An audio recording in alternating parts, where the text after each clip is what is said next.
अस्सलाम वालेकुम जी, मेरा नाम सैयद अहमद है और मेरे साथ आज मौजूद हैं दी वायरल क्यूआर बॉय। मेरा दिल ये पुकारे आजा।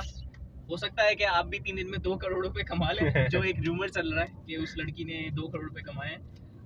एनीवेज, एक वीडियो मैंने डाली थी फेसबुक पे रिगार्डिंग नेशनल स्टेडियम कराची, जो हमारे साथ सानिया पेश आया था। वो थोड़ी सी वायरल हो गई, लोगों ने देखा और अपने अपने रिव्यूज़ शेयर किए। हमें जो प्रॉब्लम्स आई थी वो थोड़ी वीडियो थोड़ी एक हाइपर मूड में बन गई थी मुझसे, और वो इत्तेफाक की बात है, सिर्फ वो दोस्तों को भेजने के लिए थी जो हमारे यूनिक कोलीग्स वगैरह थे उनको। अब वो इत्तेफाक की बात है, भाई ने डाल दी पेज पे और वो उसमें वायरल हो गई। किसी ने उस पोस्ट पे कमेंट किया था कि गुटखा थूक के बात करें। भाई वो मैं गुटखा नहीं खा रहा था, ना मैं गुटखा खाता हूँ, ना मैं सिगरेट पीता हूँ अल्हम्दुलिल्लाह, और मैं सिर्फ बबल खा रहा था, और वो भी अच्छा हुआ खा रहा था, वरना कुछ और भी मुंह से निकल सकता था मेरे, बहुत कुछ, लेकिन मैंने कंट्रोल कर लिया। अच्छा जी, तो सीन ऐसा था कि काफ़ी लोगों के मैसेजेस आ रहे थे, मुझे डीएम्स आ रहे थे, और भाया की प्रोफाइल से वो वीडियो लगी थी फेसबुक पे, तो इनको तो काफ़ी आ रहे थे। तो हमने बोला कि चलो यार यूनिवर्सिटी में आ जाएंगे, काम था एक हमें, तो हम एक वीडियो बना लेंगे ताकि लोगों को बहुत से जवाब मिल भी जाएँ। जो लोग हमें अच्छा बोल रहे हैं उनको और मज़ीद जो है हम बता दें भाई क्या प्रॉब्लम्स थी, और ये सिर्फ एक कंस्ट्रक्टिव क्रिटिज़म करेंगे हम, इसमें कोई पर्सनल नहीं है, कोई पीसीबी से हमारे कोई ग्रजेस नहीं है, ना किसी सिक्योरिटी इदारों से कुछ नहीं है। तो मालिक ने मुझे कहा कि आप टिकट बुक करें। मैं पीसीबी की वेबसाइट पे गया, वहाँ ढूंढा टिकट का, तो वहाँ से मेरी डायरेक्ट हो गया बुकमी पे। वहाँ से सबसे महंगी वाली टिकट 500 रुपये की थी, वो परचेज कर ली। उससे महंगी होती वो भी परचेज कर लेते। ठीक है, हारे में थे ना, जब भी महंगी नहीं थी, सस्ती थी, परचेज जीते कर बहुत ली। महंगी होती। तो मुझे एक पीडीएफ ईमेल आ गई, पीडीएफ में क्यूआर कोड था। मेरे जहन ने ये बोला ठीक है क्यूआर कोड है। स्टिल मुझे अपने लोगों का पता है, मैनेजमेंट का पता है, तो मैंने मालिक को बोला कि आप इसकी फोटोकॉपी करवा लेना, सेफ साइड, कभी ज़रूरत पड़ सकती है, क्योंकि हम तो हैं पेपर वाली कौम। गाड़ी पे तो हम गए नहीं क्योंकि हमें अंदाजा था पार्किंग का थोड़ा बहुत इश्यू हो सकता और है। मेकअप तो आप लोग को पता है कराची की रोडों में मिल ही जाता है, कुदरती मेकअप। तो हम बाइक पे गए जी, नेशनल स्टेडियम पहुंचे। वहाँ पे हमने एसएसयू वाले भाई से पूछा, जो फुल पैक थे, बिल्कुल गर्मी में ड्यूटी कर रहे थे, हेड्स ऑफ टू। हाँ यार, उन्होंने बोला यहाँ तो नहीं, आप आगे पता करें। सामने हम ग्राउंड में चले गए। ग्राउंड था, उसका नाम क्या था? ये नहीं, लंबे बाल वाले बाबा था, वो कोई स्पोर्ट्स का इदारा था उससे पहले एक जो ग्राउंड था जहाँ गाड़ियाँ जा रही थी, बाइक भी जा रही थी। हमें उधर, तो उधर हम गए। वहाँ पे वो मैं आपको बता दूं, वो वाला ग्राउंड था जहाँ मैनेजमेंट की गाड़ियाँ इंतजामिया की, पीसीबी की इंतजामिया की लगी हुई थी। आप खैर बताओ आगे। ठीक है, तो हम वहाँ गए। उन्होंने कहा नहीं, ये सिर्फ स्टाफ के लिए है। मैंने कहा भाई, अंदर आप जगह देख रहे हो, अगर 500 गाड़ियाँ भी आ जाएं तब भी जगह फिल नहीं होगी, इतनी जगह है तो जाने दो। उन्होंने कहा नहीं, आप आगे जाओ। ठीक है जी, हम आगे गए। एक और ग्राउंड था जहाँ लंबे बाल वाले चाचा थे। उनको बोला जाने दो भाई, अंदर वैसी जगह खाली है, कुछ भी नहीं हो रहा। स्पोर्ट्स एक पेविलियन ही था वो। उन्होंने मना किया, उनसे रिक्वेस्ट की काफ़ी, उन्होंने फिर मना कर दिया। खैर वो अपनी ड्यूटी कर रहे थे। सिविक सेंटर पहुंचे, वहाँ बाइक पार्क की। कराची की जलती हुई धूप में हम लोग काले कपड़े पहन के पैदल आए, अपना गेट ढूंढा। गेट नंबर 12, 13, 14 पे हम पहुंचे, बड़ा चल चल के। जब अंदर पहुंचे हैं ना, तो हमारा गेट नंबर था आई थिंक 13 या 14 था या 13 था। खैर, तो हम लोग अगर 7वें 8वें अगर से एंट्री हो जाएंगे तो एंट्री हमें नहीं मिल रही थी, जबकि ग्राउंड अंदर से पूरा एक ही है, अंदर सब लोग इधर से उधर फिर रहे हैं, लेकिन आप 7वें गेट से अंदर नहीं जा सकते भाई, चेक कराओ भी आप, ठीक है, चाहे डिटेक्शन मशीन में से भी गुजर जाओ, लेकिन आप जाओगे 13वें गेट से ही। और जब 13वें पे पहुंचे हैं ना, तो 13वां बनता है, उससे 14वें से जाओ। भाई मैं बोल रहा हूँ कि हमारा तो 13वां है, 13वां हमारे पास पे भी लिखा हुआ था, अब मुझे खैर नहीं याद 13 या 14 था, खैर ऐसा ही था कुछ। तो वो कह रहा है, अब हम 13 पे पहुंच गए, तो वो कह रहा है नहीं आपको तो 14 है। भाई 14 तो बंद पड़ा हुआ है, तो फिर 13 पे आए। खैर, फिर आप बताएं, वो जो अंदर बेचारे बहरिया यूनिवर्सिटी के जो वॉलंटियर्स थे, ठीक है, उनको टिकट दिखाई क्यूआर कोड मोबाइल में। उन्होंने कहा ये तो वैलिड नहीं है सर, आप हार्ड कॉपी लेके आए। मैंने जेब से निकाली हार्ड कॉपी, 10 रुपए की जो हमने कराई थी वो दिखाई। नहीं भाई 20 की कराई थी। ओके, तो वो दिखाई उनको। उन्होंने कहा ये वाली नहीं, हार्ड कॉपी चाहिए हमें, हार्डर कॉपी चाहिए। Hardest, they want hardest. मैंने बोला आप ये क्या बोल रहे हो, क्यूआर कोड है इसमें, टिकट में मेरा नाम है, सीएनआईसी नंबर है, आप मेरा सीएनआईसी ले मैच करें, क्यूआर कोड स्कैन करें, जाने दें, आपको वो हार्डर कॉपी लेके क्या करनी है। उन्होंने कहा बस हमें ऊपर से ऑर्डर्स मिले। तो उनको मैंने कहा आपने ऊपर से सवाल नहीं किया था कि सर ये क्या है, इतना रश हो जाएगा तो हम लोगों को भेजेंगे, फॉरेनर्स भी आ रहे होंगे, कुछ फैमिलीज भी आ रही होंगी, बच्चे भी आ रहे होंगे, हमारे साथ फैमिलीज भी आ रही थी, जो हस्बैंड वाइफ और 2 छोटे छोटे बच्चे थे। सेम उनको भी यही बोल रहे थे कि सामने ग्राउंड में जाओ, टाइम मेडिकोस के पास, वहाँ पे जाके आप इस टिकट को एक्सचेंज कराओ जो फ्री ऑफ कॉस्ट थी। तो जी अब फैमिलीज भी थी, बच्चे भी थे। अब आप सोचें एक हस्बैंड वाइफ और 2 छोटे बच्चे आए हैं, वो गेट पे एंटर होते हैं और उसके बाद उनको कहा जाता है आप सामने जाओ। वो बंदा अपनी वाइफ को और 2 छोटे बच्चों को गेट पे छोड़ेगा, 15-20 मिनट की वॉक करके सामने ग्राउंड में जाएगा, टिकट को कन्वर्ट करेगा। मतलब डज दिस मेक सेंस? फिर जी आप वहाँ जाओगे, टिकट कन्वर्ट कराओगे, टिकट खैर फ्री ऑफ कॉस्ट थी जो कन्वर्जन थी, बट पैसे थे किस चीज़ के? टाइम के, इमोशंस के, चलने के, ख्वारी के। कराची में आजकल दिन में बहुत चुभने वाली गर्मी होती है, तो वहाँ थोड़ी हमारी बहस हुई मैनेजमेंट से। तो वो जो बैरियर यूनिवर्सिटी के स्टूडेंट्स थे उन्होंने स्कैन किया, स्कैन हो गया। उन्होंने कहा कि ठीक है मैं आपको अलाउ कर रही हूँ, आप जाएं अंदर, लेकिन ये गार्ड खड़ा है, आप इससे बात कर लें। गार्ड का हाल और मैं बयान पाकिस्तान करूं, में, और पाकिस्तान में ना चौकीदार के बगैर कुछ नहीं हो सकता भाई। गार्ड का हाल मैं बयान करूं। गार्ड थे एक बुड्ढे बाबे, जिनको जान के खड़ा किया हुआ था कि उनको कुछ भी पढ़ना ना आता हो, क्यूआर कोड का तो दूर दूर तक पता ना हो। वो गार्ड को इसीलिए खड़ा किया था कि बस वो ये देखे ये हार्ड कॉपी है या हार्डर कॉपी है। तो उसको बोला भाई जाने दो। उसने बोला सर आप जाएं और दूसरी हार्ड कॉपी लें, हार्डर कॉपी लें और उसको स्टैम्प करा के आएं। तो मैंने बोला भाईजान एक सेशन निकल जाएगा, बाबर आजम की बैटिंग चल रही है, हमारे किंग की, आया बॉबी आजम। हमने उनकी कवर ड्राइव देखनी थी। मैच तो नहीं जीतना हमने, कवर ड्राइव ही देख के खुश होना है, तो वो देखनी है, सेशन निकल जाएगा। उसने कहा नहीं जी पॉसिबल ही नहीं है। थोड़ा शोर शराबा हुआ, अंदर से लोग आया, एक बंदा आया अंदर से, लोग जमा हो गए। उसने बोला क्या इशू है, बताया, डिफाइन किया बड़े तरीके से, प्यार से। उसने कहा ठीक है अगर स्कैन हो रहा है तो जाने दो। पापा ने बोला उन भाई साहब को कि अगर आप कहते हैं तो मैं जाने देता हूँ। तो वो भाई साहब पीछे हट गए कि मेरे गले ना आ जाइए।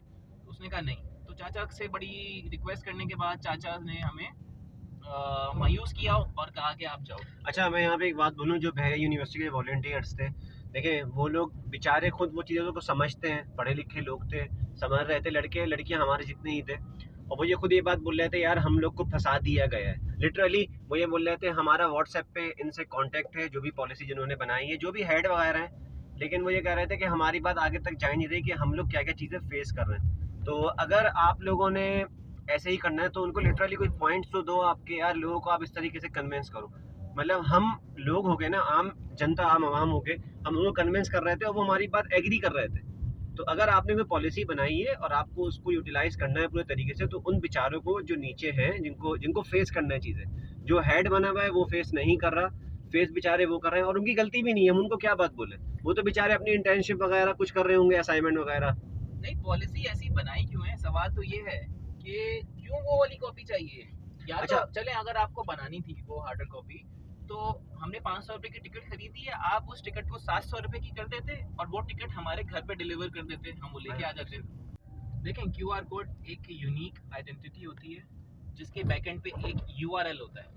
हम जब उसे स्कैन करते हैं वो एक यूआरएल पे रिडायरेक्ट करता है और उस चीज़ को वेरीफाई करता है कि आया ये जो क्यूआर कोड स्कैन हो रहा है ये वाकई वैलिड है या नहीं है। अगर मैं उसमें कुछ ट्विकिंग करता हूँ, कुछ छेड़छाड़ करता हूँ, तो वो स्कैन होके नहीं पहुँचेगा।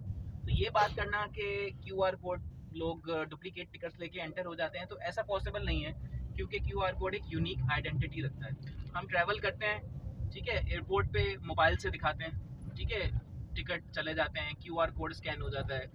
दूसरी कंट्री में जाते हैं, दुबई हो, कोई भी हो, हर चीज़ क्यूआर कोड पे चल रही होती है। सबवे में हमें जाना है, हम क्यूआर कोड स्कैन करेंगे, सब कुछ करेंगे। अच्छा अब मुझे एक बात ये बताएं कि फॉर एग्जांपल आप अपने आप कंसीडर करो कि आप पीसीबी के अभी सिक्योरिटी के हेड हो या आईटी हेड हो।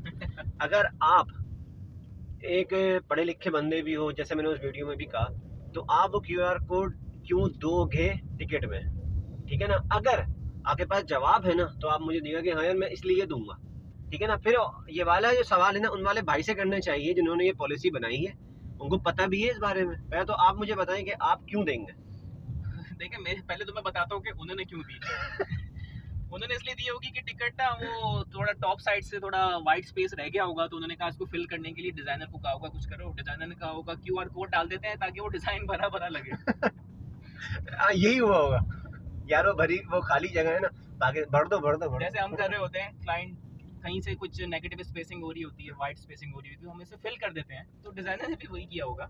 मैं क्यूआर कोड क्यों डालता? मैं क्यूआर कोड इसलिए डालता क्योंकि लोग आए मेन गेट पे, जहाँ मैंने एक मशीन लगाई हुई होती क्यूआर कोड स्कैनर की, वो गेट ऑटोमेटिक होता, लोग आते, उसको स्कैन करते, गेट ग्रीन होता, खुल जाता, मैं अंदर चला जाता, ठीक है, और वहाँ पे पंच भी हो जाता कि मैं एंटर कर गया हूँ। मेरा तो रीज़न ये होता कि क्यूआर कोड से हम पेपरलेस हो जाएं और उसके बाद सादा ज़िंदगी हो जाए, क्यूआर कोड से ही मैं प्रूफ कर दूं कि मैंने टिकट परचेज़ की है। भाई बिल्कुल ऐसा ही है। कल मैं एक भाई की वीडियो देख रहा था, हमारे बड़े इन्फ्लुएंसर हैं, अच्छे हैं, और खलीब अली भाई, तो उनका वो बड़ा अच्छे तरीके से बता रहे थे कि किस तरीके से दुनिया जो है पेपर ख़त्म कर चुकी है और किस तरीके से डिजिटल हो गया है सारा काम। देखिए यार, बात ये है कि हम लोग, तो अगर हम बीइंग अ पाकिस्तानी भी इन चीज़ों पे अब नहीं आएंगे, दुनिया के साथ हम नहीं चल सकते। ये तो खैर बहुत इनिशियल लेवल पे पीसीबी का जो है हमारा काम हो रहा है। और देखो यार, क्लियर बात ये है कि जो भी अगर पीसीबी का कोई हेड देख रहा है या कोई मैनेजमेंट से बंदा देख रहा है, तो ये आगे भिजवा देना भाई। देखो यार, हमारी जो कौम है ना, वो मासूम है और most of them are illiterate. उनको इतना पता ही नहीं है कि यार ये चीज़ें क्या हैं, ठीक है ना। अगर आपने इस सेंस में डाले कि ये तो बावले हैं, इनको चला देंगे और हमारा इम्पैक्ट भी चला जाएगा, दुनिया में कभी कुछ गया तो हमने ये भी, हमारे पास टेक्नोलॉजी है। टेक्नोलॉजी कितनी है हमारे पास, हम पाकिस्तानी हैं, हम जानते हैं खुद कि हम लोग किन चीज़ों में अच्छे, किन चीज़ों में बुरे। इन चीज़ों में अच्छे हैं, वाकई अच्छे हैं। अगर आपने दुनिया को ही दिखाने के लिए किया था तो बेहतर है ना करते। जो रिवायती तरीका है हमारा, हम उसी पे लगते, बैंकों में जाते, और वो जो हमारी बाजी आगे आ जाती है, बाजी हमारा टिकट भी दे दो, हमारा टिकट भी लेके दे दो, तो वाला बेहतरीन है। उसमें होता पता है क्या, उसमें एक स्पिरिचुअलिटी होती है और एक मोहब्बत बढ़ जाती है। जब बंदा लाइन में लगा हुआ होता है ना, मज़ा भी आ रहा होता है। तो अगर गुलामी करानी है ना हमसे, तो इस तरीके से बेहतर है कराओ। लेकिन इस तरीके से जलील करना कि आप कि उसको ऑनलाइन भी कर दो, ये सब दे भी दो, और बेचारे जो फेस कर रहे हैं उनकी भी रगड़ा आ जाए, तो ये गलत है।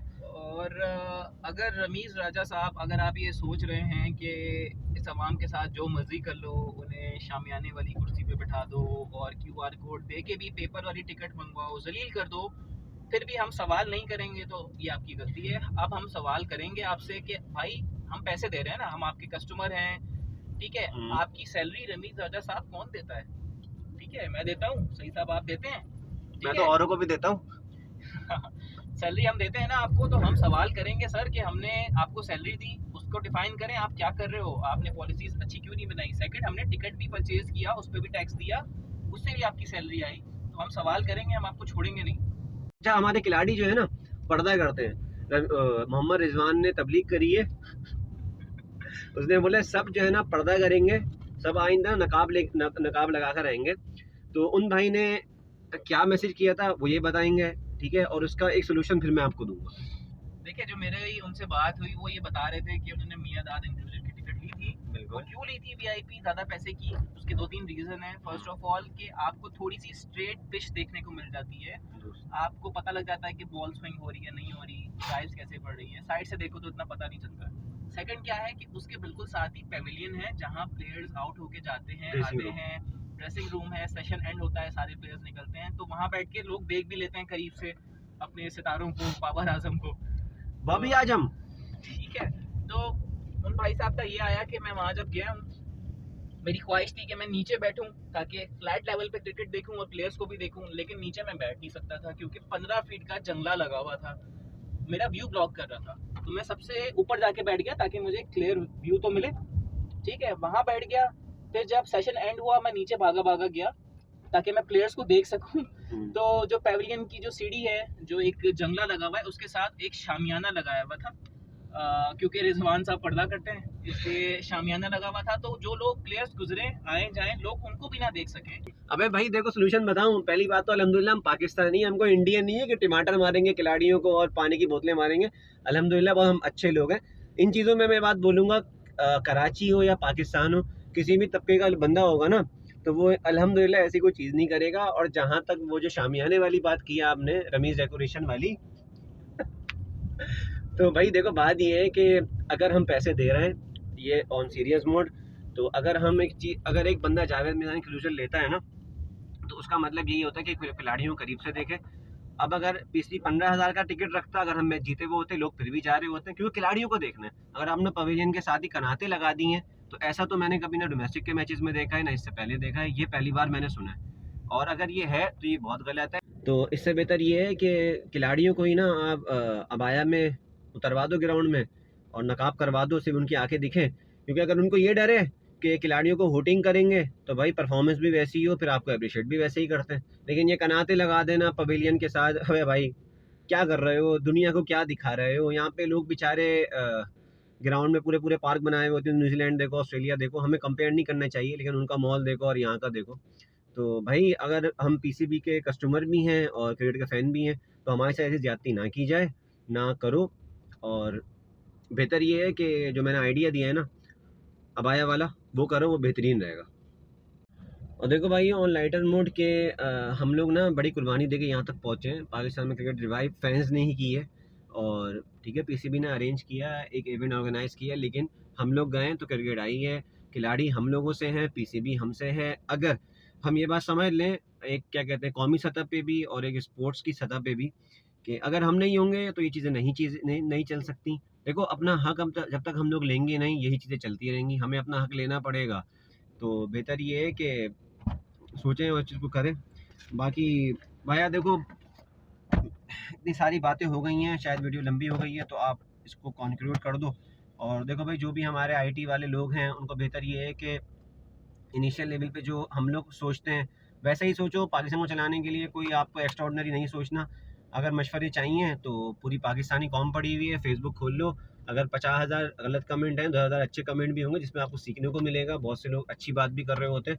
जो अच्छी बात कर रहे होते हैं उनको सोचें, समझें और उनको देखें भी। मेरे फाइनल वर्ड्स ये हैं कि इस तरीके से क्रिकेट रिवाइव नहीं हो सकती। जो आपकी पॉलिसीज़ हैं आपको देखना पड़ेगा ग्राउंड लेवल पे आके लोग क्या फेस कर रहे हैं, यूज़र एक्सपीरियंस क्या हो रहा है लोगों के साथ।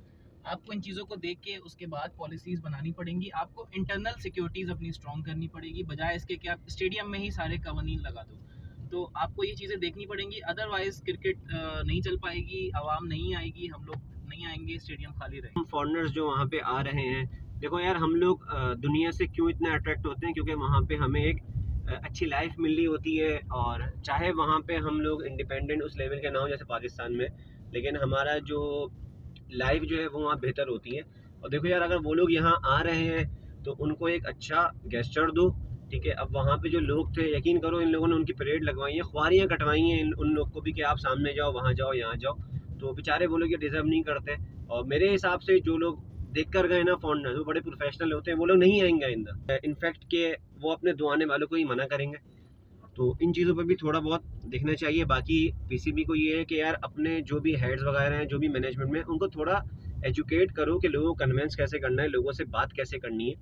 और ये सारी बनाने का मकसद, जैसे रमीज़ आजा साहब बोलते हैं कि हम पे ना कंस्ट्रक्टिव क्रिटिसिज्म करो, तो ये सारा वही है। हमने उसको सोल्यूशंस भी दिए हैं आपको। देखिए तो सिक्योरिटी समझ आती है, ठीक है, हम इतने स्ट्रांग नहीं है अभी फिलहाल, हमारी सिक्योरिटी हमें थ्रेट्स सर हैं। हम नंबर 1 नंबर 1 सिक्योरिटी समझ आती है, लेकिन ये तो एक्स्ट्रा चीज़ है ना हार्डर कॉपी वाली, तो ये चीज़ समझ नहीं आती। फॉरेनर्स की आपने बात की कि फॉरेनर्स की प्लेट लगवाई है, तो अगर सिक्योरिटी कंसर्न्स हैं तो ठीक है, आप उनको चेक करो, सब कुछ करो जैसे हमारे साथ बाहर होता है।